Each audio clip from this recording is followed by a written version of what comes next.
Hola, este es un nuevo video formativo de fisiopatología preparado por estudiantes de enfermería. El tema a tratar el día de hoy es infarto agudo del miocardio y angina inestable. Bueno, compañeros, como ya dijo Raúl, nuestro tema a tocar es el infarto agudo del miocardio y la angina inestable. Para comenzar, bueno, nos presentamos. Disney, Barraza y yo, Camila Páez, que les hablo. Para comenzar, con preguntas. Nosotros les mandamos un material, espero que lo hayan leído. Vamos a comenzar preguntando, ¿quiénes saben cuáles son los síndromes coronarios agudos? ¿Alguien sabe cuáles son estos síndromes? Hay uno que es la cardiopatía isquémica coronaria. Ya, muy bien. O Yo creo que hay más. No, la verdad es que no. Los síndromes coronarios, que son las cardiopatías, se dividen en dos. En la cardiopatía isquémica, la que tú me hablas, y los síndromes coronarios agudos. Los síndromes coronarios agudos, les voy respondiendo al tiro, son los que están en el título. Infarto agudo del miocardio y la angina inestable. ¿Qué provoca el infarto agudo del miocardio? ¿Qué ustedes creen que lo provoca? ¿Qué causa esta afección? ¿O qué saben más que nada de infarto agudo del miocardio? Eso. ¿Qué me pueden decir? ¿Algún pariente o alguna experiencia que han tenido ustedes? ¿Qué saben? Ahí una compañera nombró. ¿Qué pueden decir? Características que sepan de la yo creo que todos A ver, saben algo del infarto. Sería, por ejemplo, como la obstrucción de alguna arteria. ¿Ya? ¿Sabes? Se produce isquemia en el corazón producto de una obstrucción, como decía el compañero, que puede ser aterosclerótica por grasa u otro tipo, y que conlleva una disfunción en el corazón. ¿Y qué saben de angina inestable? ¿No he escuchado esa palabra? Nada. Ya. Pero no sé. Vamos entonces ahora en nuestra presentación. Vamos a conocer las características fisiopatológicas, las diferencias, los síntomas y factores de riesgo. O sea, vamos a responder en todas las preguntas que le hicimos como corresponde. Ya. Dentro de las enfermedades coronarias producen trastornos isquémicos, ¿cierto? Y dentro de eso está la angina inestable y llegar a un infarto agudo al miocardio. Estas se pueden clasificar de acuerdo a distintos tipos de trastornos, que son la cardiopatía isquémica crónica y síndrome coronario agudo, que es la angina inestable, y el infarto agudo al miocardio, que es consecutivo a una rotura aguda de la placa. Primero, ¿qué es la placa? ¿Cierto? La placa aterosclerótica. ¿De dónde proviene eso? Ustedes vieron una enfermedad con esglena, que es la esterosclerosis, ¿cierto? Que producía un depósito de sustancia lipídica en las capas de las paredes de las arterias coronarias, que son de mayor o menor y mediano calibre. Entonces las placas, por lo tanto, son una capa delgada, fibrosa, se sitúan encima de un gran núcleo lipídico y están susceptibles a sufrir una rotura. La rotura puede ser producida por diferentes factores: hemodinámico, el flujo sanguíneo y tensión de los vasos. La tensión de los vasos puede ser producida por una elevación de la presión arterial, de la frecuencia cardíaca y de la contractilidad cardíaca. Aquí más o menos una fisiopatología de la ruptura principalmente. Ya, se forma la placa, que es una placa aterosclerótica vulnerable. Después vamos a ver las diferencias. Puede ser por una alteración endotelial, hay factores de riesgo coronario y una inflamación, y se va a ver una ruptura, ¿cierto? Y eso va a activar la activación plaquetaria, la adhesión de plaquetas, y eso va a provocar una trombosis, y eso va a llevar a una vasoconstricción y va a reducir el aporte de oxígeno al miocardio. Ya, ahí dijimos que habían dos tipos de lesiones de la placa. Hay una placa estable o fija que obstruye el flujo sanguíneo y otra placa inestable o vulnerable que puede romperse y provocar adhesión plaquetaria y formación de trombos. Ya. Como les comenté, la enfermedad, ¿cierto? Este síndrome produce de aquí los depósitos de sustancia lipídica Y al romperse esta placa, se produce una reducción del aporte, una obstrucción de la arteria coronaria y una reducción del aporte del flujo sanguíneo. Nosotros clasificamos los síndromes coronarios agudos según el electrocardiograma. Son dos. Un síndrome coronario agudo sin elevación del segmento T, ST. ¿Ustedes saben el segmento ST? ¿Qué es? ¿Qué es? Vimos en fisiología. Ya, pero ¿qué me indica ST?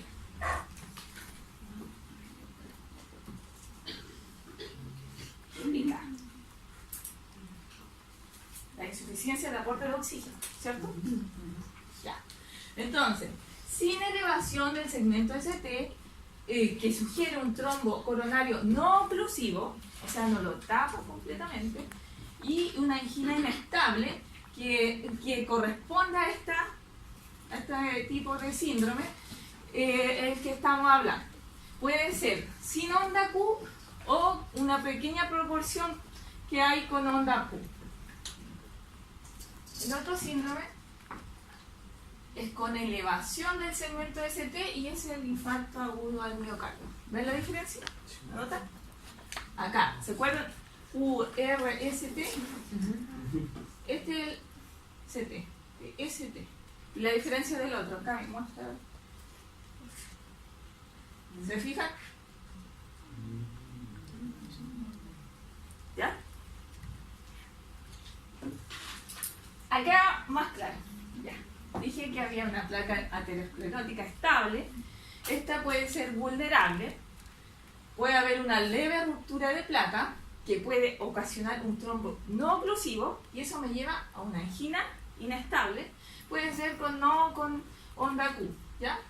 Y si aumento la vasoconstricción, me va a generar un trombo oclusivo. O sea, voy a tapar la arteria y eso me va a llevar a un infarto agudo al miocardio. Por el otro lado, tenemos una placa vulnerable, la ruptura severa de la placa, y eso me lleva directamente a un trombo oclusivo y me lleva al infarto agudo del miocardio. ¿Se entiende? Ya.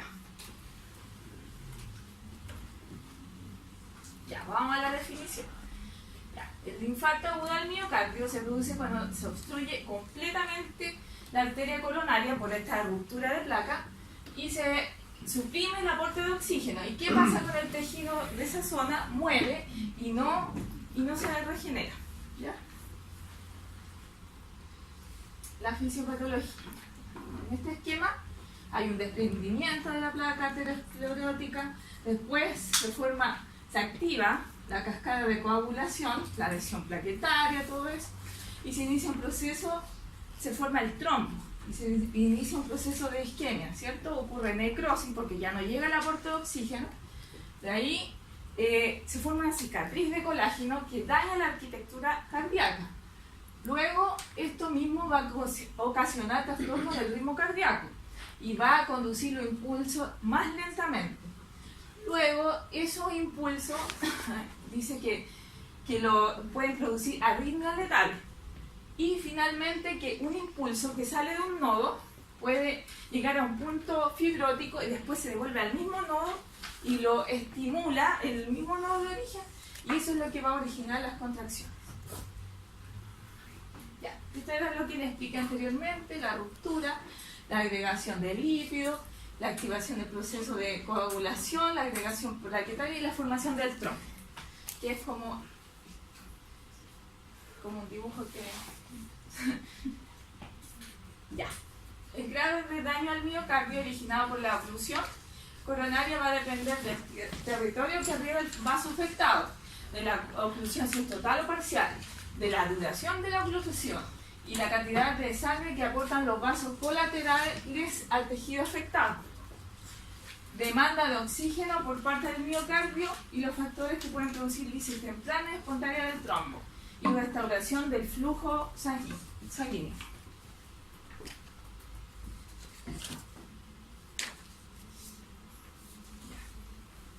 Esta es una de las etapas que considero después de ocurrido la isquemia o el proceso, el daño, se aumentan las citocinas proinflamatorias. ¿Para qué? Para regular, más que nada, porque este es un proceso de cambio de tamaño, de forma y función del corazón. Entonces estas regulan de manera aguda la respuesta adaptativa al daño, regulando la sobrevivencia de los miocitos y el proceso de apoptosis. Entre esas está el factor de necrosis tumoral alfa, que tiene un efecto directo sobre la función contráctil, que la disminuye más que nada. Altera la homeostasis del calcio y el acople excitación-contracción y el metabolismo del óxido nítrico y la señalización de los segundos a través del segundo mensajero. Tenemos la interleucina 6, que produce la inducción de anticuerpos, la trombocitopoiesis, la hematopoiesis y síntesis de proteínas en la fase aguda.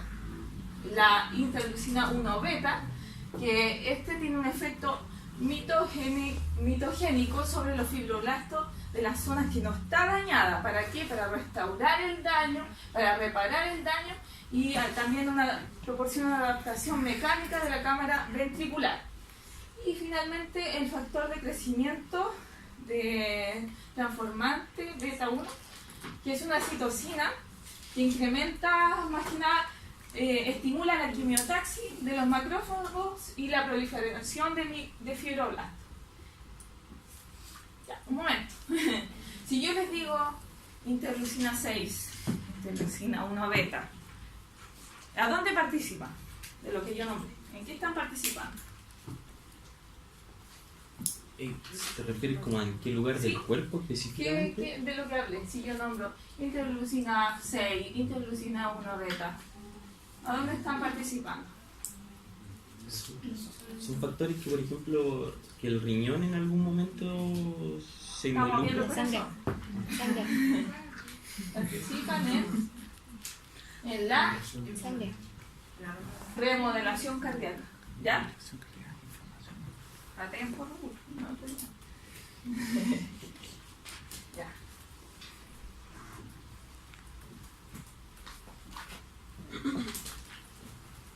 La angina inestable. La angina inestable es una isquemia, una falta de aporte de oxígeno al tejido del músculo cardíaco a través de las arterias coronarias que estas lo nutren. Tiene típico el dolor anginoso, que es también, para la redundancia, es típico en reposo o en ejercicio mínimo, con una duración mayor a 20 minutos aproximadamente. Tiene un aumento progresivo de intensidad, que es una de las características importantes de este. Aquí podemos apreciar lo mismo que hablaba la Gis. Tenemos acá la arteria coronaria normal, después la formación de una placa. Aquí la placa aterosclerótica. Se hace una obstrucción que no es completa, todavía tenemos la luz de la arteria todavía expuesta y puede generarse, que les voy a contar después, la ruptura de esta placa y la formación de un trombo, que no es totalmente obstructivo. La mayor parte de los casos de la angina inestable es causa de la esterilización de la placa de ateroma y que no precisa ser severamente obstructiva, lo que hablaba anteriormente, por una fisura o por una ruptura de esta. También el que exista esta, se puede generar una alteración en la geometría de la arteria, entonces puede generar una obstrucción aún más severa, todavía con un espacio en la luz de la coronaria, pero también puede generar en la ruptura de esta el trombo, que es el contacto que tiene la sangre circulante con las sustancias que tenía la placa, que puede ser colágeno o lípidos. El trombo resultante que obstruye más la coronaria, pero tiene una naturaleza lábila, que quiere decir que se produce una lisis espontánea, que evita se produce antes de que se ocurra la necrosis. La fisiopatología de la angina inestable. La angina inestable puede observarse diferentes eventos. Lo dividimos en tres. La primera, la reducción de la hemoglobina, o sea, de la saturación de hemoglobina en el seno coronario. Posteriormente se aprecia una disminución o un descenso del segmento ST, un ascenso de la tensión arterial y la frecuencia cardíaca seguida de un malestar torácico. La placa inestable, vulnerable de alto riesgo, puede formar, romperse e inducir adherencia plaquetaria y formación de trombo. ¿Qué quiere decir esto? La imagen.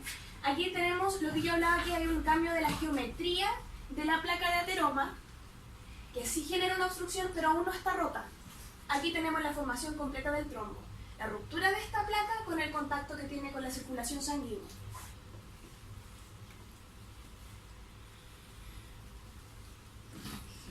No, ponme la imagen que sigue. Una más. Otra más. Esta. Ya, los factores fisiopatológicos contribuyen a la angina inestable.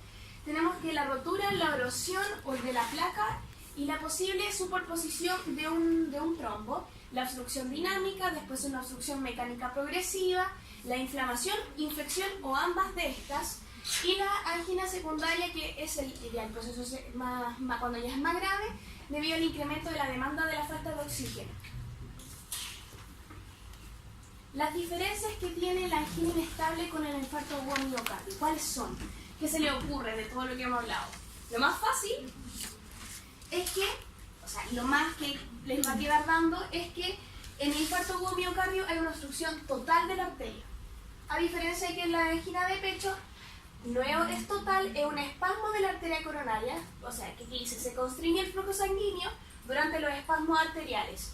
Se constriñe el espacio, pero sigue habiendo un flujo pequeño, no el correcto, pero sigue habiendo un flujo de sangre. Y en el infarto del miocardio, ¿qué ocurre? Necrosis. En el electrocardiograma, como lo hablaba la guía antes, la diferencia en esto es que en el infarto agudo al miocardio sí hay una elevación del segmento de ST, o podemos verlo acá. A diferencia de la angina inestable, que no presenta una elevación de ST, no necesariamente podría existir también una elevación o no del segmento Q. Los síndromes coronarios agudos tienen una génesis común y no es muy fácil diferenciar estrictamente uno de otro en la sintomatología. De hecho, se habla de que la angina inestable es un síntoma del diagnóstico de infarto agudo miocardio. Los síntomas característicos de los síndromes coronarios agudos, ya que lo vamos a clasificar en sí como uno, ya que no se pueden separar de estos dos, es el dolor intenso en el pecho, en la zona precordial, por la obstrucción del flujo sanguíneo. La sensación de malestar general, tenemos el dolor abdominal, las náuseas o vómitos, las palpitaciones cardíacas, los mareos, la palidez, el cansancio. ¿Por qué? Porque no hay oxígeno en el cuerpo, no está yendo la circulación. El otro síntoma es el dolor que puede extenderse, lo que hablaba la Kinslein al principio, al brazo. ¿Por qué? Por la cercanía que tiene con el corazón. También puede haber un dolor en la espalda, en el cuello y en la mandíbula y en el hombro.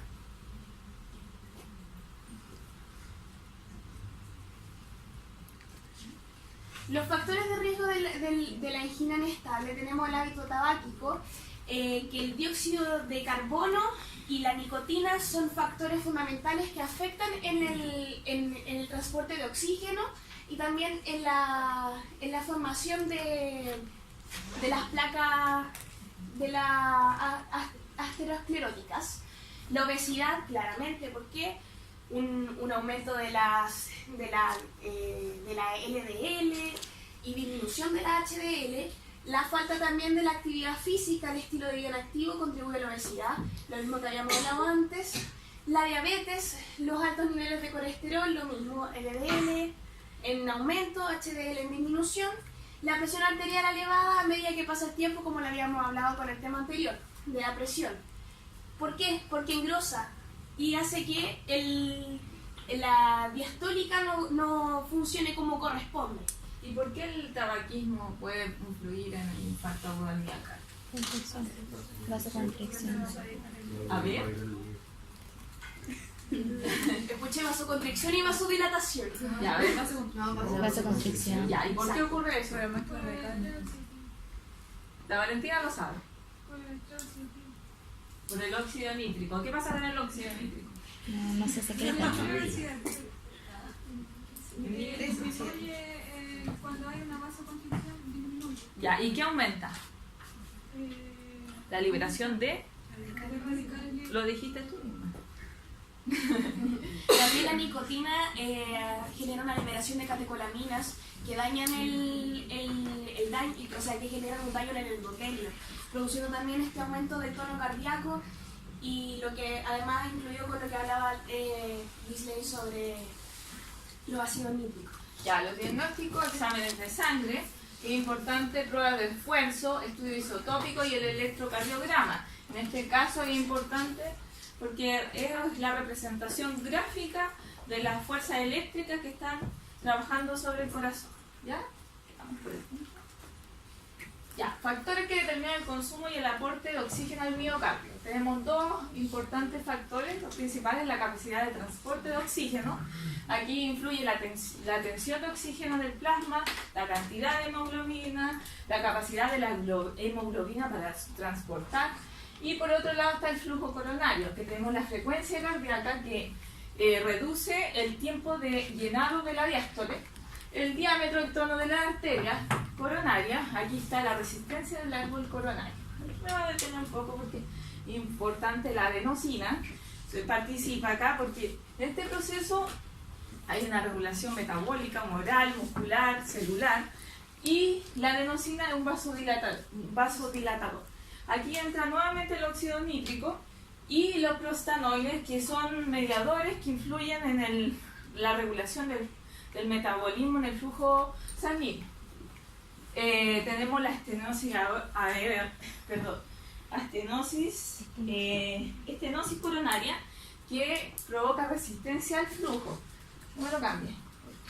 Ya, entonces, también tenemos el endotelio, que va a producir péptidos vasoactivos y péptidos vasoconstrictores, como la endotelina, que aumentan cuando está el infarto agudo al miocardio. También tenemos los vasos coronarios, que tienen una rica inervación simpática y parasimpática, que estimulan receptores alfa y beta. Los alfa producen vasoconstricción, los beta vasodilatación. ¿Ya? Y por otro lado tenemos los flujos por colateral. ¿Qué pasa cuando disminuye el flujo? Va a haber vasos colaterales que van a ayudar al flujo para que no se produzca la isquemia. ¿Ya? Y presión de perfusión, que es un gradiente de presión entre la aorta y la arteria coronaria. Ya. Los efectos de la isquemia sobre el ritmo cardíaco. Va a ocurrir la despolarización diastólica parcial y una reducción del potencial de reposo de membrana. También se va a alterar el ritmo y la conducción y se reduce la contractilidad de las fibras miocárdicas afectadas. ¿Por qué se produce esto? Avance. Ya. Estas son una falla de los mecanismos energéticos del miocardio. Hay una alteración mitocondrial de los miocitos. ¿Por qué? Porque se produce una reducción temprana de los nucleótidos de nicotinamida adenina, una acumulación de calcio en la mitocondria y una alteración más que nada de la oxidación fosforilativa, del paso de NAD a FAT, ¿ya? Y por eso mismo, eso va a ser consecuencia de las arritmias, de las taquicardias, de problemas de conducción y de ritmo.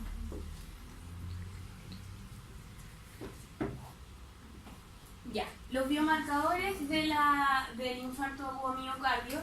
Tenemos la troponina, que tiene una alta especificidad para el tejido miocárdico y una de las principales pruebas para el diagnóstico del infarto. Consiste en tres subunidades, que es la troponina C, la troponina T y la troponina I, que regulan en el músculo estriado el proceso contráctil de la actina-miosina mediado por el calcio. La troponina I y la troponina T, que se llama el músculo cardíaco, empiezan a elevarse después de las 3 horas desde este cuadro, desde el inicio del infarto a miocardio, y pueden permanecer elevadas de 7 a 10 horas después del episodio. Este biomarcador es útil para el diagnóstico tardío de un infarto.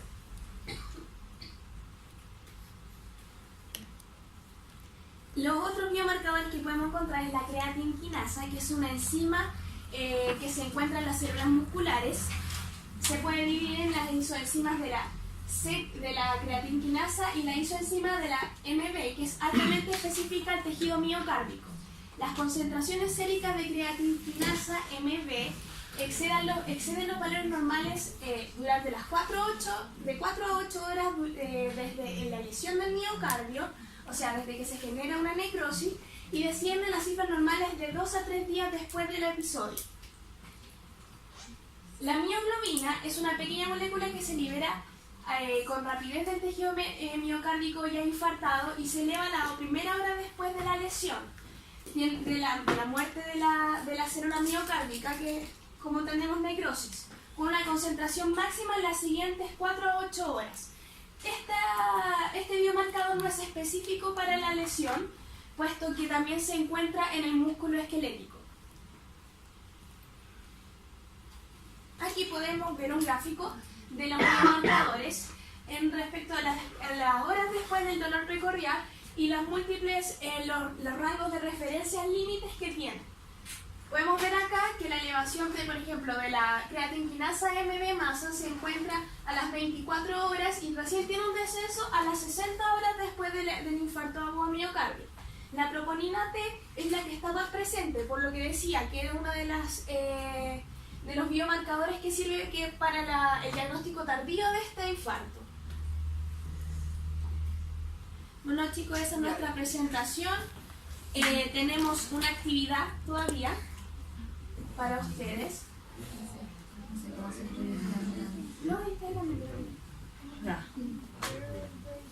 Nosotros tenemos un crucigrama. Dale zoom. Hágale zoom. Dale zoom. Pero pasito, pasito.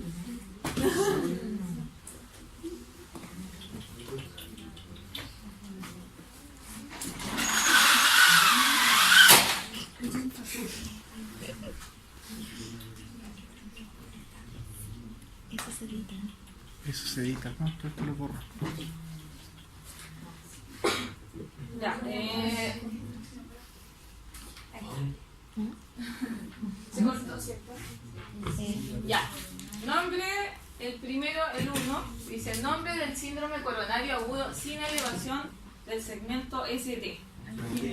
Ya. De forma voluntaria, está bien. Y voluntario, democrático.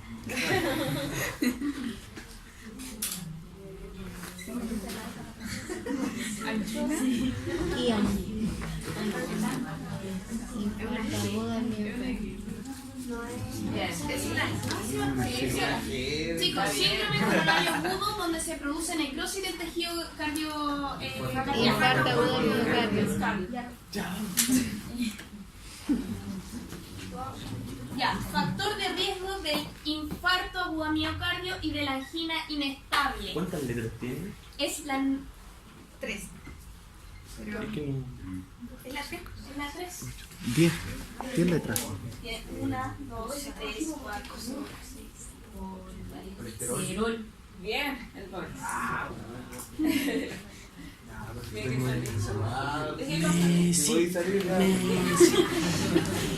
Dale,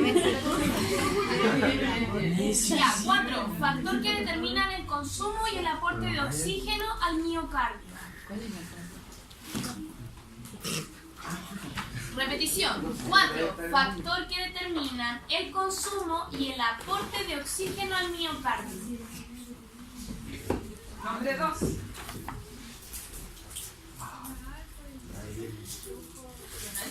Bien. 5. Biomarcador del IAM. Troponina se cae y se cae. A ver, ¿cómo fue? A ver, hay 3. Es que eso. Sí, hay 3, tiene que calzar. Una C, T y la I. ¿Qué? No, una troponina aparte la CK, la aparte la CK. ¿Ya cómo era? Mira. Ya, el biomarcador infarto agudo al miocardio. Troponina. Ya. Pero esos son otros. Una ISO. 6. La rotura de la placa puede ocurrir por factores. Nombre varios factores.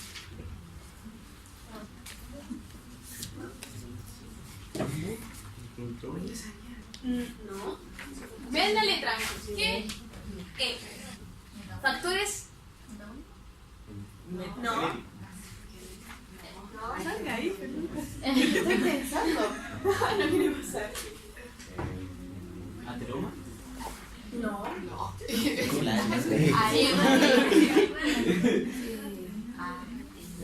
¿Qué siempre afecta? ¿De qué estamos hablando? Si hablamos de flujo, de factores.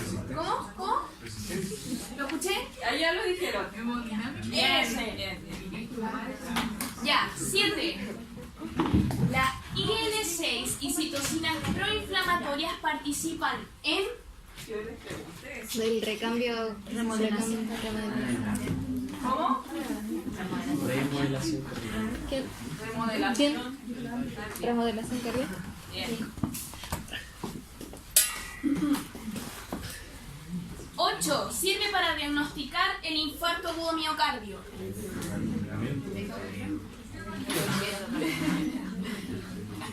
Raúl, tú lo dijiste. Bien, sí.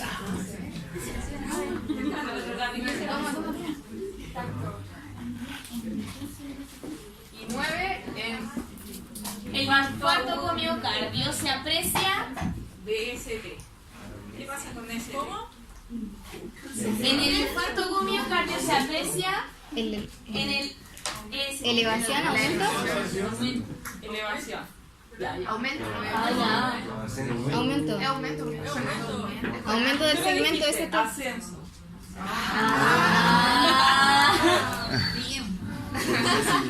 Muy bien. Ya, Y ahí se aprendieron todo. sí,